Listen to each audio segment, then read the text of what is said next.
आप किसी भी ऐसे डॉक्टर को मिलें जो हार्ट के रोगियों को देखता है, जो हार्ट के रोगियों का इलाज करता है, ऐसे व्यक्ति से मिलें जिसे हार्ट की तकलीफ हो, ब्लॉकेज हो, हार्ट अटैक आया हो, आप थोड़ी सी गहराई में जाएं, थोड़ा सा समय दें, तो आपको पता चलेगा कि जो दवाई डॉक्टर साहब दे रहे हैं उसमें की एक प्रमुख दवा है खून को पतला करना, which is only and only blood thinner, और कोई दवा नहीं। मुख्य रूप से एक दवा है कि खून गाढ़ा हो गया है, रक्त का प्रवाह जो है वो धमनियों में बड़ी मुश्किल से हो रहा है और जिसके वजह से ब्लॉकेज बढ़ रहे हैं और हार्ट अटैक की संभावना बढ़ती है। डॉक्टर आपको एक ऐसी गोली देता है और कहता है कि इसको आप रोजाना इस्तेमाल करें, अपने पास रखें, एक दिन भी गैप न करें, और उसका एकमात्र मकसद होता है आज के शरीर में जो खून गाढ़ा हो चुका है उसको पतला रखना। That's it. अब बड़ी सिंपल सी चीज आप समझ लें, दो चीजों को समझने की जरूरत है।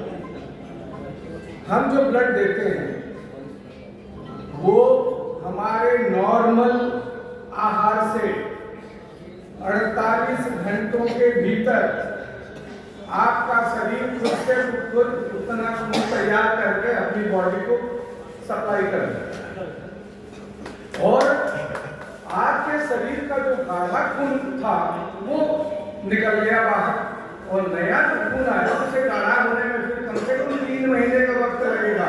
और इसीलिए डॉक्टर कहते हैं कि आप ब्लड का डोनेशन, खून रक्तदान का काम हर 3 महीने पर कर सकते। ये मेरी अपनी समझ है, जो मैंने थोड़ा बहुत ऐसे दीप भाई जैसे, कैलाश भाई जैसे, वसीम भाई जैसे लोगों के साथ बैठकर जो सीखा है, जो समझा है, वो यही समझा है। तो पहली बात तो ये समझ लें कि आप रक्तदान ये समझ कर न करें कि आप किसी की मदद कर रहे हैं, आप किसी पे एहसान कर रहे हैं ये समझकर रक्तदान न करें, आप किसी का जीवन बचा रहे हैं ये समझकर भी रक्तदान न करें। आपको गुरूर नहीं होना चाहिए कि मैंने 20 दफा रक्तदान किया, मैंने 20 लोगों का जीवन बचाया। नहीं, आपने अपने जीवन को बचाए रखने के लिए, अपने जीवन को स्वस्थ रखने के लिए 20 दफा प्रयास किया, आगे भी कर। क्या समस्या? भाई वसीम ने कहा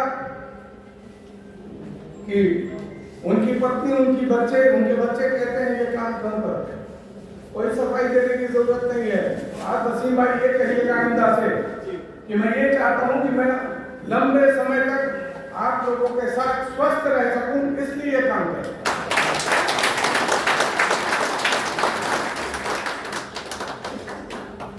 और अपने बीच के लोगों को यही बात करें।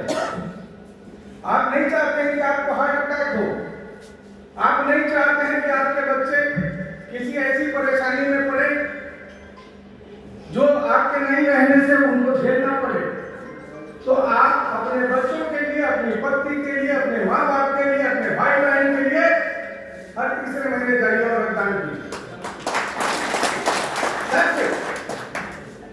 एक दफा सही कारण समझना पड़ेगा। हमें बहुत मेहनत करने की जरूरत नहीं होगी, जहां तक मैं समझता हूं। मैं बड़ा आभारी हूं आदरणीय भाई जीतू जी का, भाई कैलाश जी का, जिन्होंने समाज की इतनी महान विभूतियों से मेरा परिचय कराया। भाई संजय बर्नवाल जी का, राहुल जी को मैं पहली दफा मिल रहा हूं, लेकिन राहुल जी के बारे में कई दफा लोगों ने मुझे मेरे काम में, कई दफा मुझे व्हाट्सएप पे, कई दफा इनके बारे में बताया। I am really proud of you. आप जो डॉक्यूमेंट्री बना रहे हैं रक्तदान के ऊपर, उसके लिए मैं आपको हार्दिक बधाई, शुभकामनाएं देता हूँ।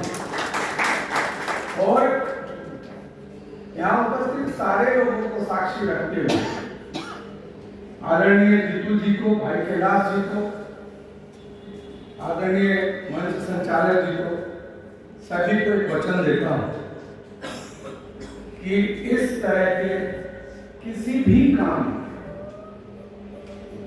जब भगवान श्री राम लंका में जा रहे थे ना, तो पुल बनाने की जब बात आई, आप सभी लोग जानते हैं कि एक गिलहरी ने भी उसमें अपने मुंह में दाना रखकर मदद किया। मैं बहुत छोटी औकात का आदमी हूँ, लेकिन जहां भी मेरी जरूरत पड़ेगी इस तरह के किसी भी काम के लिए मैं 24 घंटा उपलब्ध हूँ। और सामाजिक काम जो हो रहे हैं उसमें निश्चित तौर पर मैं वसीम भाई, जीतू भाई, कैलाश भाई जैसे लोगों के साथ रहकर अपने आप को बड़ा भाग्यशाली समझता हूँ। आप सभी को बहुत बहुत प्रणाम। एक आग्रह और अभी सभी संस्था चलाने वाले को मैं जरूर करूंगा, जिनको आप ब्लड देते हैं सर, उनसे एक आप लोग प्रतिज्ञा कर